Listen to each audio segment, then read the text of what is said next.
¿Qué tal? Buenas noches para todos, estimada concurrencia. Bienvenidos a este curso de capacitación enfocado en el plan de manejo y monitoreo ambiental. Mi nombre es Luis Cairampo Manájera, soy ingeniero ambiental y también consultor y especialista en temas ambientales. ¿De acuerdo? El día de hoy, entonces, vamos a dar inicio con una frase, ¿no? Esta frase que nos vincula a todo el tema del monitoreo y un buen plan de manejo ambiental, ¿de acuerdo? La frase lleva por consiguiente el siguiente eslogan: el conocimiento del ambiente antes, durante y después, cambios y tendencias. Entonces, ese es el tenor del día de hoy. Esa es la capacidad de entendimiento que nosotros vamos a aplicar como operarios, como gestores ambientales, para dar una luz verde a proyectos ambientales enfocándonos en el tema del monitoreo ambiental. El objetivo del día de hoy está basado en tres partes, ¿de acuerdo? Conocer la definición del monitoreo ambiental y qué son los ECAs. Entonces, esta parte es importante puesto que vamos a ver los términos previos para conocer a ciencia cierta de qué trata un monitoreo ambiental. Conocer algunos términos básicos y los 5 estándares de calidad ambiental. También vamos a hablar acerca de las causas, enfocándonos a un componente del ambiente, ¿de acuerdo? Causas de la contaminación de suelos y la guía para el muestreo, ¿de acuerdo? Entonces, eso es el tema del día de hoy. Vamos a hablar de manera un poco tangencial, quizás en algunas partes, porque este es un tema muy amplio. Hablar de monitoreo ambiental no es hablar de un tema simple o de un tema con pocas aristas, ¿de acuerdo? Tiene varios objetivos, varias partes, varios conocimientos que nosotros, no solo con el tema del día de hoy, con la presentación del día de hoy, va a estar saciado, sino con un análisis de toda la normativa que nos rige para un correcto monitoreo ambiental. Entonces, yendo a la primera parte, vamos a hablar de lo que es definición del monitoreo ambiental. Nos dice, de acuerdo a alguna teoría, de algunos textos, que es la medición de variables de carácter físico, químico y biológico. ¿De acuerdo? Entonces, nuestro componente de ambiente tiene estas partes, ¿no? Tiene estos tres componentes esenciales: la parte física, la parte química y la parte biológica. Un ecosistema que es nuestro entorno diario en el cual nosotros nos desenvolvemos como seres humanos, debemos recordar que está compuesto de la parte viva y de la parte no viva, del biotopo y de la biocenosis. Entonces, complementando estos dos grandes grupos de lo que es el ecosistema, los factores físicos, químicos y biológicos, como gestores ambientales, nosotros podemos analizarlo, podemos monitorear toda esta parte que nosotros podemos vincularla a ciertos proyectos. Nos dice por otra parte que aparte de la medición de variables físico-químicas y biológicas, un monitoreo también es durante un periodo de tiempo determinado, ¿de acuerdo? Lo usual en un proyecto es que se monitorice las esferas ambientales de agua, aire y suelo desde el anteproyecto, la gestión como tal del proyecto, el desarrollo del proyecto y postproyecto, ¿no? En fechas programadas, a fin de ampliar los conocimientos de los cambios o impactos que tienen lugar en el medio ambiente. Es decir, si es que nosotros necesitamos una foto previa, un estadio inicial y luego durante el desarrollo del proyecto o también después del desarrollo del proyecto en la etapa de cierre, tenemos que enfocarnos justamente en todos los impactos que van a generar el ambiente en este caso. Por tanto, el monitoreo es un instrumento clave para la gestión ambiental. Esta parte es importante. Hablar de gestión ambiental es hablar de términos muy amplios. Gestión ambiental es una parte muy vinculante hacia lo que es el ambiente, ¿de acuerdo? Hablar de gestión ambiental no solo es hablar de monitoreos, es hablar de un protocolo previo, es hablar de estudios, es hablar de proyectos de ingeniería, es hablar de normativa, ¿de acuerdo? Es hablar de varios temas porque el tema de gestión ambiental es un tema integral, ¿de acuerdo? Pues contribuye a mejorar la planificación y la toma de decisiones. Entonces, de acuerdo al estadio inicial, a el desarrollo del proyecto como tal o al postproyecto o cierre, con un monitoreo ambiental, nosotros vamos a poder analizar, verificar y cumplir sobre todo con la normativa. ¿De acuerdo?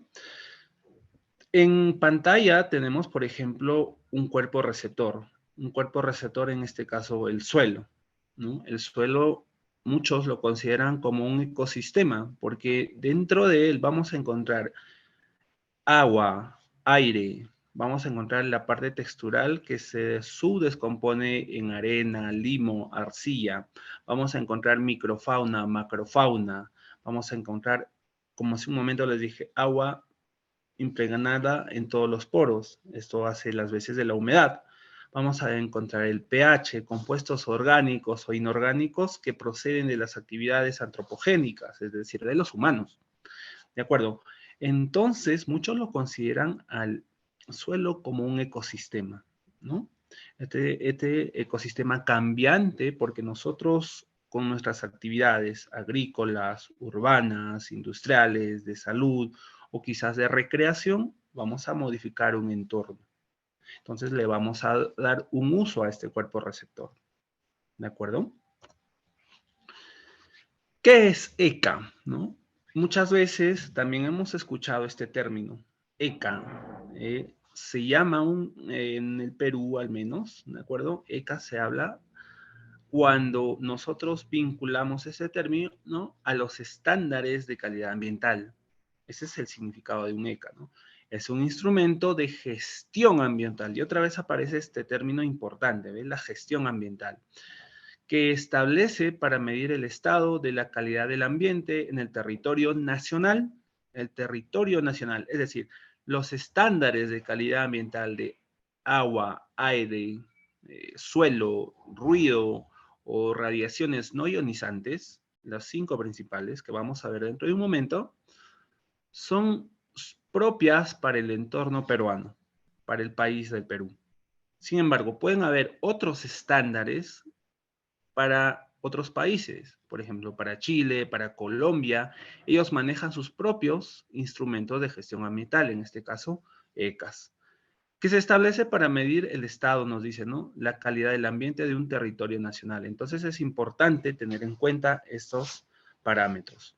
Son las medidas que establecen el nivel de concentración o del grado de elementos, sustancias y parámetros físicos y químicos, como también biológicos, presentes en el aire, el agua y el suelo, que es la dominancia que nosotros como seres humanos y como grupos activos dentro de un ecosistema vamos a modificar para satisfacer nuestras necesidades.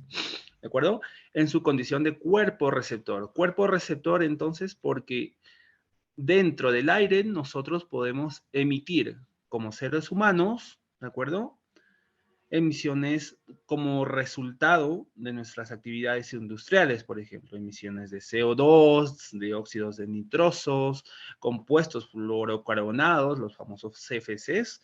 Entonces, todo este aire va también a recibir todos estos gases, todas estas emisiones. El agua también, el agua es un cuerpo receptor, ¿no? Podemos, como resultado de procesos industriales o urbanos, muchas veces la disposición final está justamente en un cuerpo receptor, en este agua. Y en el suelo también, ¿no? Y justamente todas estas tres esferas del ambiente se vinculan porque van a ser parte importante de todo un ecosistema en su condición de cuerpo respirador que no representan riesgo significativo. Es decir, estos estándares de calidad ambiental se parametrizan para que no representen un peligro para el ser humano, sobre todo, y también a la parte viva, a los animales y a las plantas, ¿de acuerdo? La salud de las personas ni el ambiente. Entonces, es importante tener en cuenta este tema de ECA. ¿Qué es un ECA, no? Vuelvo a repetir, son los estándares de calidad ambiental. Conceptos importantes, ¿no? Entonces, vamos a definir qué es un límite máximo permisible, qué son los contaminantes y qué es un sitio contaminado. Muchas veces podemos confundir los LMP, los límites máximos permisibles, con lo que son los ECAs, ¿no? Vamos a ver en una pantalla siguiente la diferencia, no solo entre LMP y ECA, también vamos a agregar un tema importante, ¿no? Lo que son los BMAs, los valores máximos admisibles. Vamos a ver en qué se diferencian cada uno de estos. Pero vamos a comenzar por lo que es un límite máximo permisible, ¿no? Nos dice que es la medida de la concentración o grado de elementos, sustancias o parámetros físicos, químicos y biológicos que caracterizan a un efluente o una emisión, ¿de acuerdo?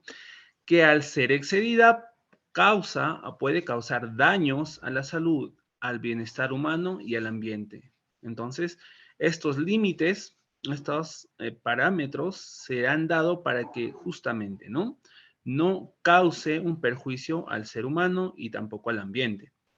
Un contaminante, tenemos que es cualquier sustancia química que no pertenece a la naturaleza del ambiente y cuya concentración excede la del nivel permisible, susceptible a causar efectos nocivos para la salud de las personas y el ambiente. Entonces, el contaminante es cualquier sustancia que no esté de manera natural en un cuerpo receptor, ¿de acuerdo?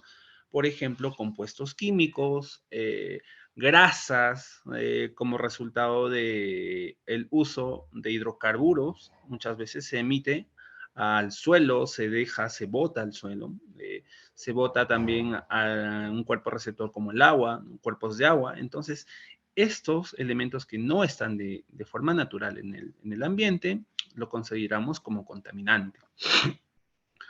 Un sitio contaminado es aquel componente del ambiente cuyas características químicas han sido alteradas negativamente. ¿De acuerdo?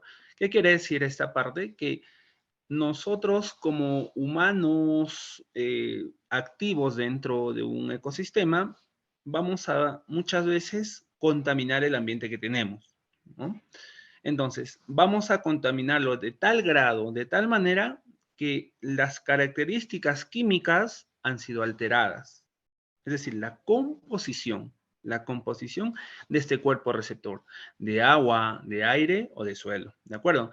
Por la presencia de sustancias químicas contaminantes depositadas por la actividad humana. Entonces, la actividad humana es la principal causa de que un sitio esté contaminado, ¿de acuerdo? En concentraciones tales que en función del uso actual o previsto del sitio y sus alrededores represente un riesgo a la salud humana y al ambiente. Entonces, un sitio contaminado es aquel sitio que no solo tiene las características químicas alteradas, también que de forma natural no se puede resarcir, es decir, que no puede volver a su estadio inicial, ¿no? El agua, por ejemplo, tiene el famoso efecto buffer, el efecto tampón, ¿no? Que nosotros podemos agregarle ciertas sustancias, ¿no? Y este agua, por causas naturales, por causas químicas, simplemente se va a disolver y la condición del pH, por ejemplo, no va a ser alterada. Pero va a llegar a un punto en el cual este efecto buffer, este efecto tampón de volver a su estadio inicial al agua, no se va a poder modificar, ¿no? Entonces va a ser Cuando se exceden estos límites, se va a considerar, por ejemplo, el agua como un cuerpo receptor contaminado. Hace un momento les hablé de lo que son los ECA, los LMPs. Ahora vamos a vincular un tema importante, ¿no? Vamos a hablar acerca de los BMAs, que son los valores máximos admisibles. Entonces, existe una diferencia entre estas tres partes de un monitoreo ambiental, ¿no? Un ECA, por una parte, es un derecho de todos los ciudadanos de un país o estado. Entonces, nosotros como parte de un país, como ciudadanos, estamos en un derecho de tener un ambiente que no sea nocivo para nosotros. Esa es la finalidad de un ECA, ¿no? La medición se realiza directamente en los cuerpos receptores, es decir, en un cuerpo receptor puede ser un río, puede ser un lago, puede ser una laguna, puede ser un trozo de suelo, un volumen de aire.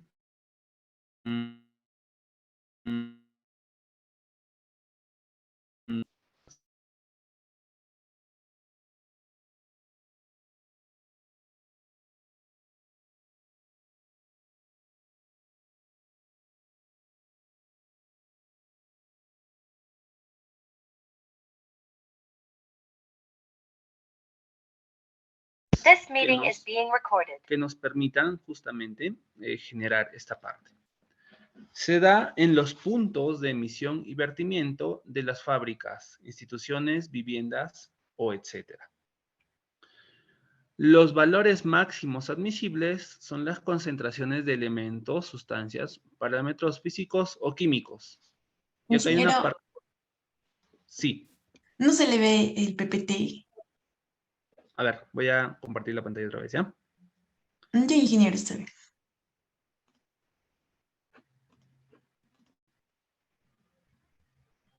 A ver, ¿me confirma si es que se está viendo? Sí, ingeniero, ahora ya lo podemos visualizar. Listo. Ok, entonces continúo. Disculpa. A ver, vamos a recapitular. Por una parte teníamos a lo que es el ECA, que es un derecho de todo ser humano a gozar de un buen ambiente, ¿de acuerdo? Los LMPs es la obligación que tienen las empresas a cumplir ciertos parámetros, ¿de acuerdo? Los BMA son las concentraciones de elementos o sustancias o parámetros físicos o químicos que nosotros como parte de una ciudad, parte de una empresa, parte de una comunidad, vamos a descargar a una red, por ejemplo, una red de alcantarillado, y que esta como empresa privada, nos brinda un servicio de llevar, por ejemplo, las descargas de los domicilios hacia una planta de tratamiento, ¿no? Entonces, nosotros como usuarios de esta red estamos en la obligación de no verter a estos cuerpos, a esta red, demasiadas concentraciones nocivas, ¿no? Entonces, es un descargo a la red de alcantarillado, por ejemplo, que al ser excedidos causan daño inmediato o progresivo a las instalaciones o a la infraestructura sanitaria, ¿no? Si por A o B, por ejemplo, no existe una planta de tratamiento de aguas residuales, ¿no?, en nuestra ciudad, entonces estos BMAs no van a ser utilizados, simplemente se va a controlar con los LMPs y con los ECAs. ¿Qué es un parámetro ambiental? Es un elemento de medición que puede ser físico, químico o biológico y forma parte de un estándar de calidad ambiental. Por ejemplo, en el caso del ECA, para agua, algunos de sus parámetros de medición son el arsénico, el cadmio, el cianuro, entre otros. Y estos últimos, como son metales pesados, son el resultado muchas veces de la utilización excesiva de agroquímicos, ¿no? Agropesticidas. Y estos están cargados de justamente estos elementos o estos metales pesados, ¿no?, que van a ser perjudiciales para el ambiente, para el suelo, para las plantas, ¿no? Estos se van a magnificar, son componentes persistentes, ¿no? Hablamos entonces de los 5 estándares de calidad ambiental, por ejemplo, del ECA de aire, el ECA de agua, el ECA de ruido, el ECA de suelo y sobre todo vamos a hablar también de las radiaciones no ionizantes. El ECA de aire nos regula 10 parámetros, incluyéndose hace unos 5 años, precisamente, lo que es el parámetro del mercurio, ¿de acuerdo? El mercurio antes del 2017 no se tenía dentro de la normativa, ¿de acuerdo? El ECA para agua regula entonces 104 parámetros, entre los que se encuentran elementos microbiológicos y físico-químicos. El ECA para ruido regula un parámetro que determina los niveles de ruido, ¿no? Es el nivel de presión sonora que se encuentra en un ambiente, ¿no? Expresados en decibelios. ECA para suelos regula 21 parámetros que permiten medir el nivel de concentración de elementos químicos presentes en el suelo. Y por otra parte, y última, tenemos las radiaciones no ionizantes, ¿no? Regulan 4 parámetros que son generados por líneas de corriente eléctrica, rayos infrarrojos, radiación ultravioleta, entre otros, ¿de acuerdo? Entonces, vamos a hablar de los estándares de calidad ambiental para el aire con el DS003 del 2017. Les dije hace un momento que antes de implementar este DS003 del 2017 no se tenía en cuenta lo que es el mercurio gaseoso, ¿no? Es uno de los elementos que últimamente se ha tomado en cuenta. Y también lo remarco en esta parte, la parte del ozono, ¿no? El ozono nosotros también lo monitoreamos como parte de un grupo de monitor ambiental, un grupo de análisis, ¿de acuerdo? Es importante porque es el resultado muchas veces de que el ambiente esté demasiado cargado con compuestos, por ejemplo, volátiles, ¿ya? Con compuestos volátiles o también óxidos de nitrógeno, ¿de acuerdo? Vamos a ver por una parte. Nosotros conocemos por cuestiones de estudio del colegio o de las universidades de que el ozono está conformada o está formada al nivel de la estratosfera, ¿no? La capa es una capa de la atmósfera que está cargada también con este componente del ozono. Se le conoce como la ozonosfera, la capa de ozono, ¿no? Que en 1980 se descubrió que permitía ciertos procesos, ¿no? Cierto de protección de la radiación solar, ¿de acuerdo? Entonces nosotros, como formamos parte de un ambiente, también formamos parte de todo este núcleo cambiante que se llama planeta Tierra, ¿no? El planeta Tierra está conformada por la parte sólida, que es la litosfera, por la parte líquida, que sería la hidrosfera, y por último hablaríamos de lo que es la atmósfera. Esta atmósfera que está cargada de capas como la troposfera, ¿de acuerdo? Y la estratosfera. Hablando de capas superiores, tenemos a la mesósfera, tenemos a la mesósfera, a la termósfera, por último la exósfera, ¿no? Estas son 5 capas importantes dentro de nuestra, justamente, atmósfera. Pero el comportamiento del ozono es una parte importante, ¿no? Porque, vamos a acercarlo a esa parte, ¿ya? En nuestro ambiente está cargado, sabemos que de un 78% de nitrógeno y un 21% de oxígeno, ¿de acuerdo? Este oxígeno va a ser destruido, ¿por qué? Por radiación, por la radiación solar, ¿de acuerdo? Y en esa radiación solar se va a disgregar en iones de oxígeno, ¿de acuerdo? Estos oxígenos entonces van a ser un tanto inestables, ¿de acuerdo? Y van a quererse juntar otra vez con otro grupo de oxígenos, ¿de acuerdo?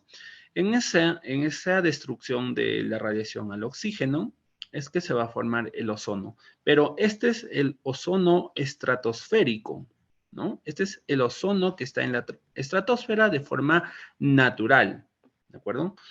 Tenemos entonces que las casas, utilizamos las chimeneas, las fábricas, el parque automotor, emiten ciertas emisiones perjudiciales, ¿no?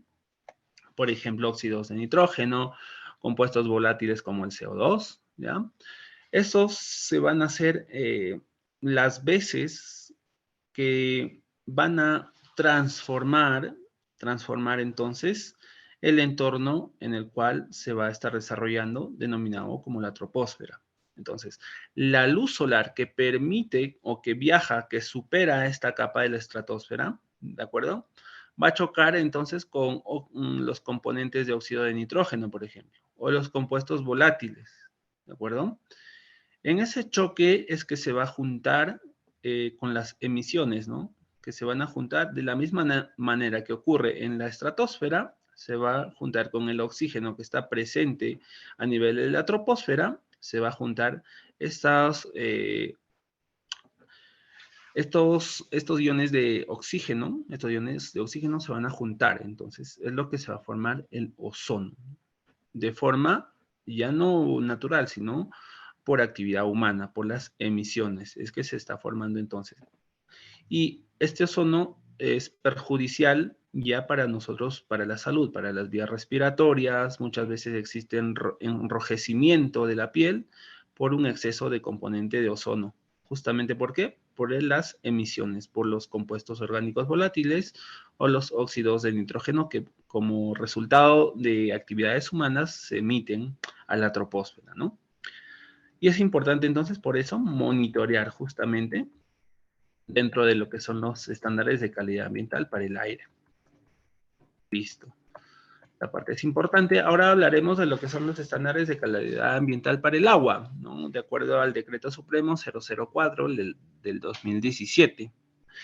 Esta solo es una subcategoría A porque existen algunas categorías más, ¿de acuerdo? Vamos a mostrarle de hecho categoría del agua, ¿no? Entonces tenemos las categorías, subcategoría A, que son las aguas superficiales, donde tenemos parámetros físico-químicos, por ejemplo, tenemos los inorgánicos, ¿ya? Cada uno de ellos con su unidad de medida, aguas que pueden ser potabilizadas con un proceso de desinfección, estas son las tipo A1, las tipo A2, aguas que pueden ser potabilizadas con un proceso de tratamiento convencional, es decir, cloración, por ejemplo, y aguas tipo A3 que pueden ser potabilizadas con un tratamiento avanzado, ¿de acuerdo? Tenemos también dentro de del ECAGUA, por ejemplo, los parámetros orgánicos, ¿ya? Hablando del proformo, de hidrocarburos totales totales de petróleo en el agua en sus unidades de medidas. Estas son concentraciones, ¿no? Son concentraciones máximas que se puede encontrar en el agua, ¿de acuerdo? Y que si, por ejemplo, vamos acá, vamos a la parte de hidrocarburos totales de petróleo. Por ejemplo, si se encuentran dentro de este rango del 0,001, ¿de acuerdo?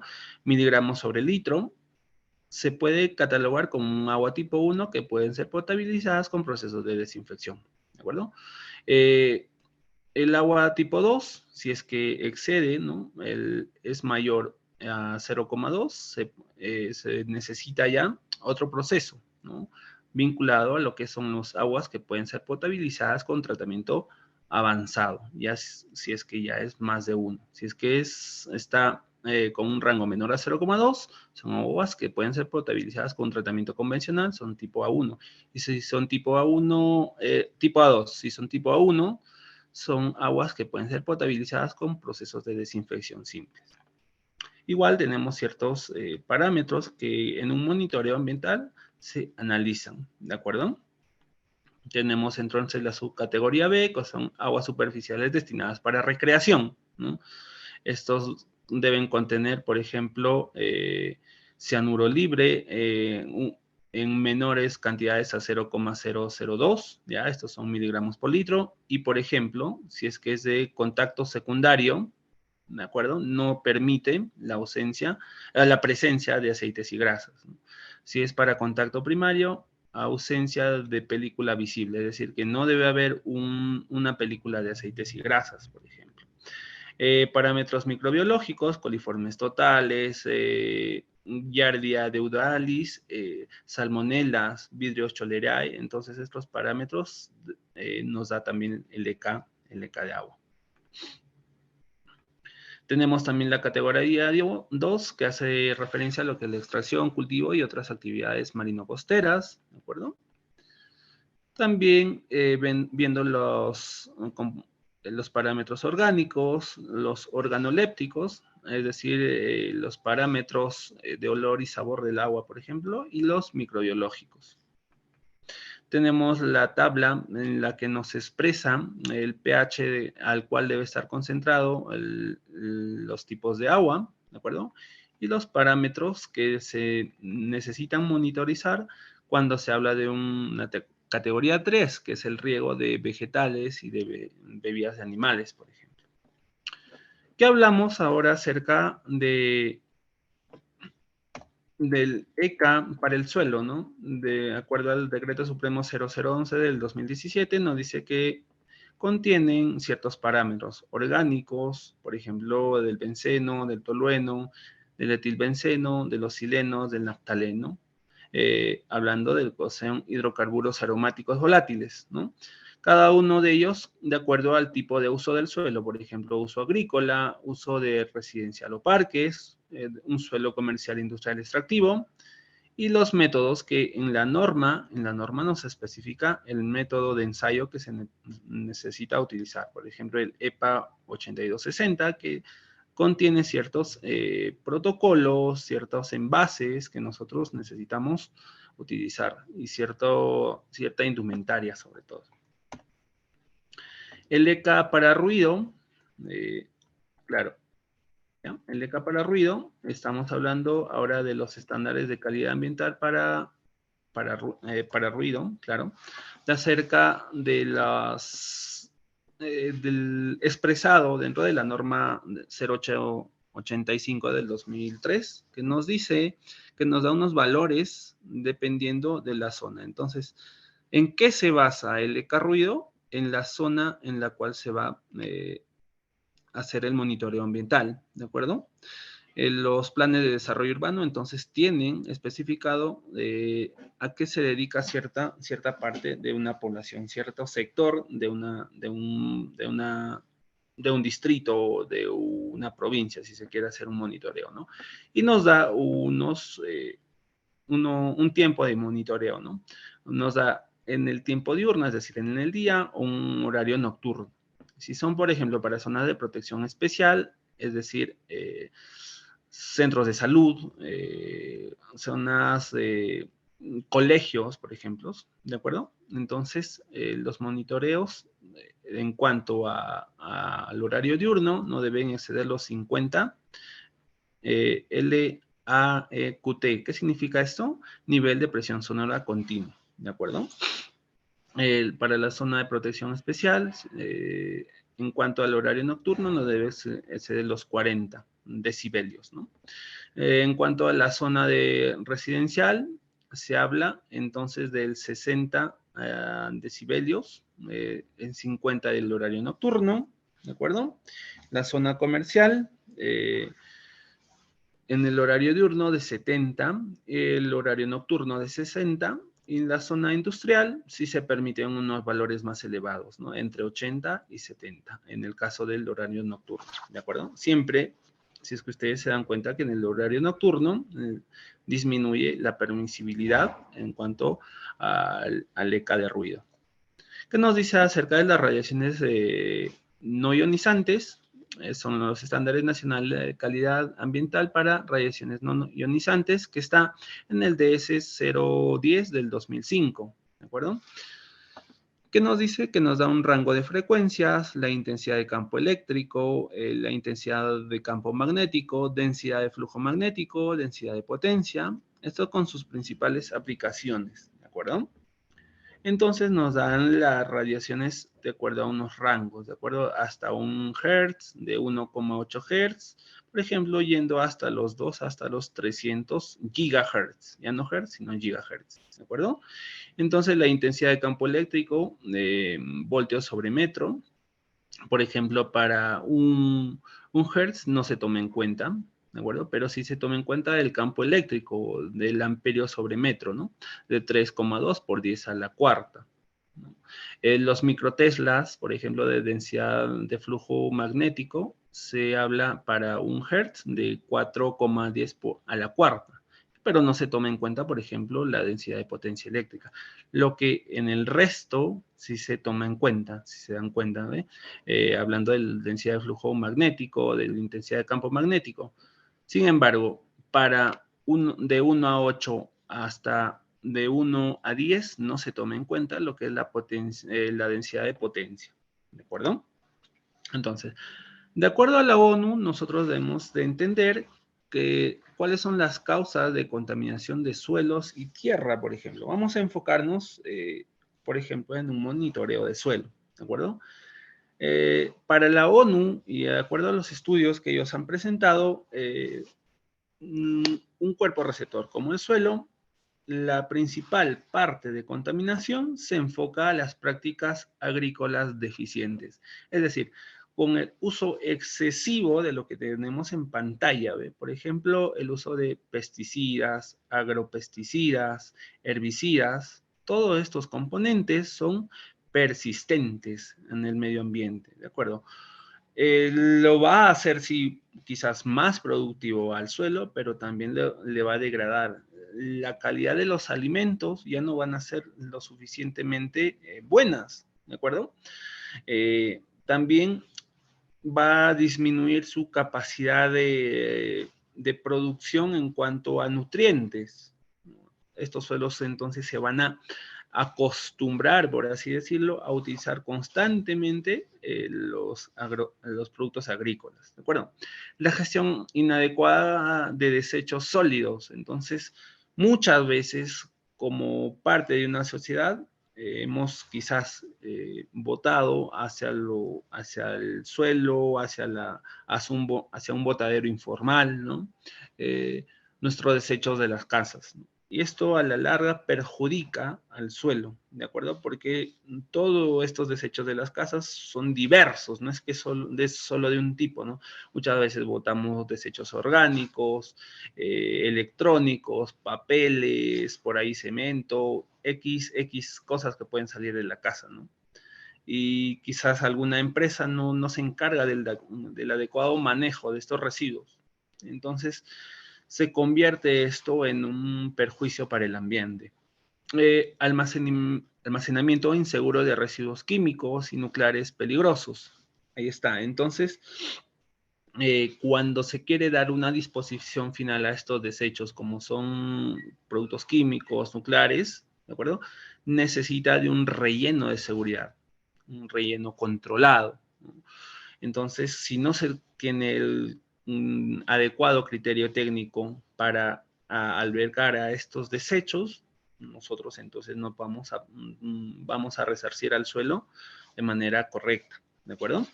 Lixiviados de vertederos mal administrados. Entonces, todos los desechos que soporte el suelo va a tener una cantidad de agua remanente que va a empezar a justamente lixiviarse, ¿no? Este agua entonces va a contaminar al suelo y, ¿por qué no?, a las aguas subterráneas, ¿no? A los acuíferos, por ejemplo. Vertido no controlado de residuos domésticos, industriales y mineros. Entonces, estas son las causas para la ONU de la principal contaminación de lo que son los suelos y la tierra. Para nosotros tomar en cuenta estas partes de un monitoreo ambiental, tenemos, por ejemplo, y no solo existe una guía de muestreo de suelos, también puede existir protocolos para un muestreo de agua, un protocolo para el muestreo de aire. En el Perú existe la guía del muestreo de suelos, ¿de acuerdo? En el cual nos dan ciertas características, ciertos pasos, ciertos establecimientos de protocolos que nosotros, cuando realicemos un monitoreo ambiental, vamos a tener que utilizarlo. ¿De acuerdo? Esto está en el marco de la norma 002 del 2003 del MINAM, que nos habla acerca de los estándares de calidad ambiental para el suelo. ¿De acuerdo? Entonces, esta guía de muestreo Contempla, en primer término, un plan de muestreo. Un plan de muestreo tiene que considerar, sobre todo, que contenga la información adecuada de un monitoreo y la propagación relacionada de los objetivos del muestreo. Es decir, cuando nosotros llevemos a un laboratorio después de cumplir ciertos protocolos, esta información debe ser correcta y clara. No solo para nosotros como responsables de una empresa, sino para los empresas fiscalizadoras del Estado, ¿no? Del OEFA, por ejemplo. Consideraciones generales. El plan de muestreo debe contener por lo menos los siguientes aspectos: información básica del suelo, resultados de los estudios previos del suelo. También debe contener el personal involucrado, es decir, los nombres, ¿de acuerdo? La determinación de los parámetros a analizar en el suelo, las técnicas de muestreo que se ha utilizado en este caso, nos estamos enfocando, el tipo y las características de preservación, las medidas de seguridad para el manejo de muestras, las medidas de seguridad ocupacional a seguir y el número mínimo de puntos de muestreo según el tipo de muestreo. Ahora, estos números de muestreo, de puntos de muestreo, se arma con procedimientos adecuados y técnicos, que lo vamos a ver en un momento, ¿de acuerdo? Estructura del plan de muestreo, ¿de acuerdo? Contempla entonces los datos generales, el objetivo del muestreo, las vías de acceso del sitio, un resumen de estudios previos, la localización geográfica. Qué importante entonces es localizar nuestros puntos de muestreo. El tipo de muestreo, la localización, distribución y números de punto de muestreo, la profundidad del muestreo que se va a realizar, tipos de muestras, estimación del número total, parámetros de campo, qué es lo que se quiere analizar, es decir, equipos de muestreo de suelo, medidas para asegurar la calidad del muestreo, la preservación de muestras, el tipo de recipientes, el plan de salud y seguridad de los operarios, así como el plan de cadena de custodia. Es importante entonces tener este documento que nos va a dar el correcto manejo de un monitoreo ambiental, en este caso, de suelo, ¿de acuerdo? Estos son parte de lo que es la planeación y procedimientos. En la parte de anexos, ¿qué es lo que se incluye? Los planos de ubicación, planos de las vías de carreteras, imágenes aéreas, planos de zonas de estudio, las copias de acreditación de la aprobación de un laboratorio. Entonces, hay una entidad que se encarga de avalar ciertos estudios de muestreo de las empresas, ¿de acuerdo? De las empresas prestadoras de servicio, en este caso de monitoreo ambiental. Se llama el INACAL. El INACAL en este caso da luz verde para que las empresas se encarguen de monitoreo ambiental. El plan de muestreo debe ser entregado, impreso y en versión digital editable. Es importante entonces este tipo de documentación. ¿Qué tipo de muestreo podemos encontrar? Un muestreo de identificación, un muestreo de detalle, un muestreo de nivel de fondo y un muestreo de comprobación de la remediación. ¿De acuerdo? Vamos a ver qué es un muestreo de identificación. Dice que es el muestreo de la identificación que tiene por objetivo investigar la existencia de contaminantes en el suelo a través de la obtención de muestras representativas. ¿De acuerdo? Con el fin de establecer si el suelo opera o no bajo los estándares de calidad ambiental y los valores de fondo de acuerdo a los establecidos en el 002, el Decreto Supremo 002 del 2013 del MINAM. Los resultados analíticos del Ministerio serán comparados inicialmente con el ECA-Suelo. Se debe tener en consideración los siguientes aspectos para el muestreo de identificación: el determinar un área, los contaminantes, la profundidad de muestreo. En caso de perforaciones a diferentes profundidades, las muestras deben ser tomadas por cada metro de profundidad. ¿De acuerdo? Pasamos también al muestreo de detalle. Dice que tiene por objetivo obtener muestras representativas del suelo para determinar el área y volumen. Entonces hay una diferencia, ¿no? El área y volumen de la distribución horizontal y vertical. El muestreo de detalle cuantifica y delimita las zonas de afectación del suelo, ¿de acuerdo? Vamos a ayudarnos con el puntero. El muestreo de nivel de fondo, el objetivo que tiene es determinar la concentración de los químicos regulados por el ECA, ¿de acuerdo? en sitios contiguos al área contaminada, los mismos que pueden encontrarse en el suelo de manera natural o fueron generados por alguna fuente antropogénica ajena considerada siendo aplicable a metales o metaloides. Entonces es útil un muestreo de nivel de fondo para metales o metaloides. Por ejemplo, en actividades agrícolas, si se quiere realizar un monitoreo de un suelo agrícola, ¿ya? La localización del área de muestreo se ha determinado de la siguiente manera, dependiendo del sitio de muestreo, dependiendo las muestras para el nivel de fondo que deben ser compuestas. El muestreo de comparación de remediación, en este caso, tiene como objetivo demostrar las acciones de remediación implementadas en un suelo contaminado, que pueden alcanzar la forma estadísticamente demostrable en concentraciones menores o iguales a los valores establecidos en el ECA. Es recomendable que antes de la realización de un muestreo de comprobación de la remediación, es decir, un MC, ¿de acuerdo? Se realice un muestreo preliminar, es decir, con un muestreo de las capas primarias con la finalidad de tener un buen margen de seguridad de los resultados, ¿de acuerdo? Para que los resultados sean exitosos. Ahora, el área que nosotros vamos a monitorear se rigen bajo cierta guía. Para áreas contaminadas de forma regulares menores a 100 metros cuadrados, es decir, para un área, cuando el área de contaminación tenga una forma regular de un cuadrado, el número de muestreos y distribución será de una muestra en cada pared, es decir, en cada uno de los lados, si es que tomamos en cuenta en este área, ¿no? Y uno al centro de ellos. Cuando el área contaminada tenga forma regular, es decir, de un rectángulo, el número de muestras van a ser también una a los lados más angostos, dos a los lados más largos, ¿ya?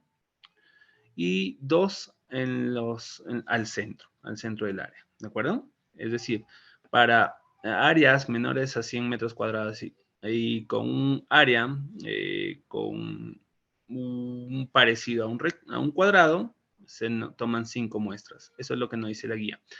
Para un área también de 100 metros cuadrados y con una forma rectangular, se toma en cuenta 8 puntos de muestreo, ¿no?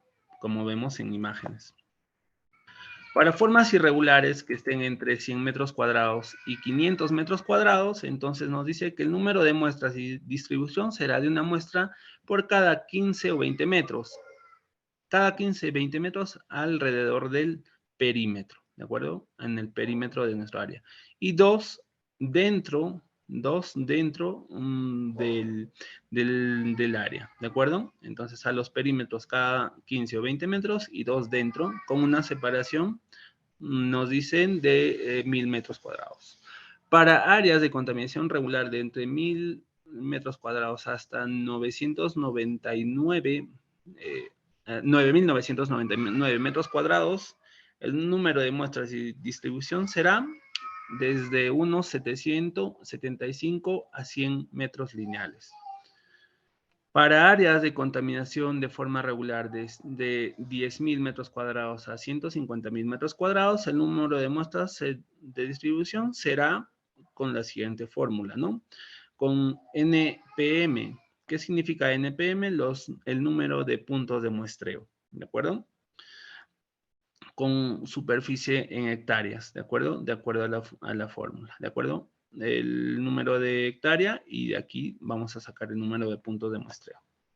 El manejo de muestras toma en cuenta los materiales que se debe utilizar para un muestreo de suelos, ¿de acuerdo?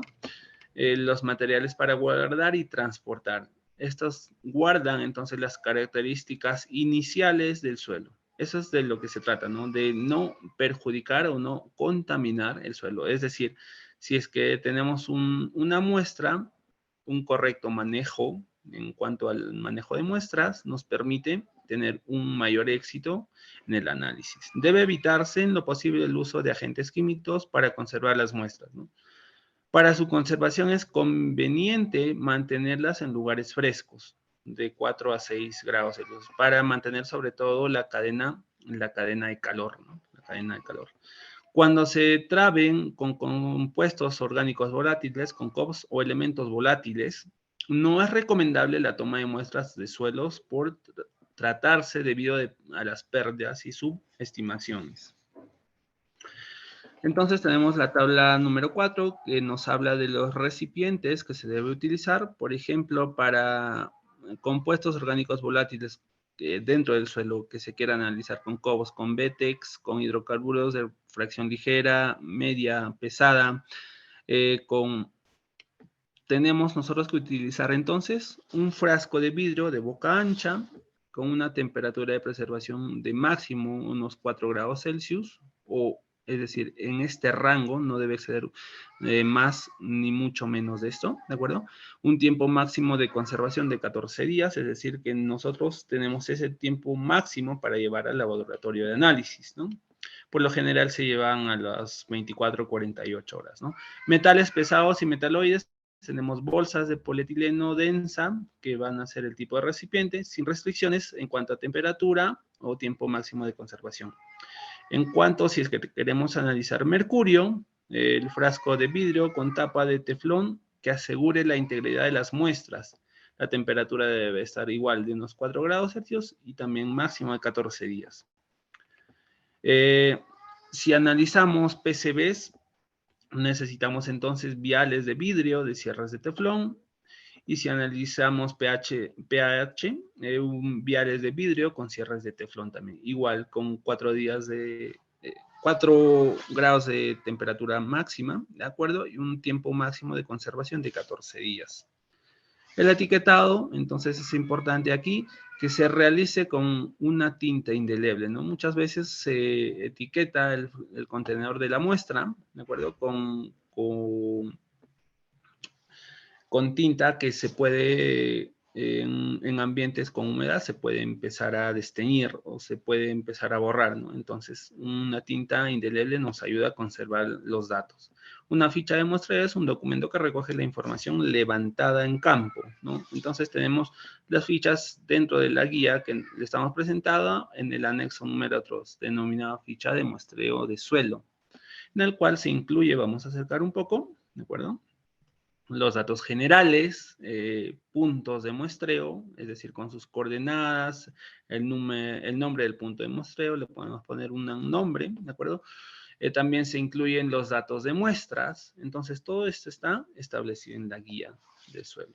Al igual que el tipo de suelo en cuanto a su textura, hablando de la humedad, componentes antropogénicos, estimación de fracción, cantidad de muestra, y también se hace dentro de esta ficha de muestreo unos comentarios si es que ha habido algún inconveniente al momento del monitoreo, y también, por ejemplo, se incluye la parte de un croquis.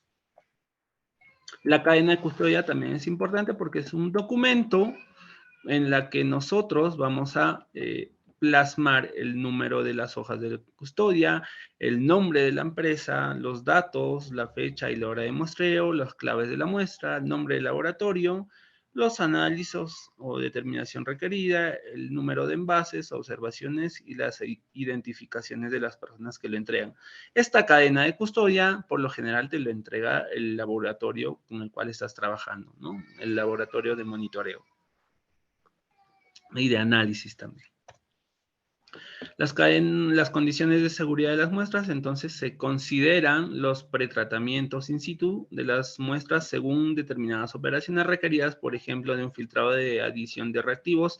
Entonces los operarios, los que van a realizar el muestreo como tal, necesitan ciertas condiciones de seguridad.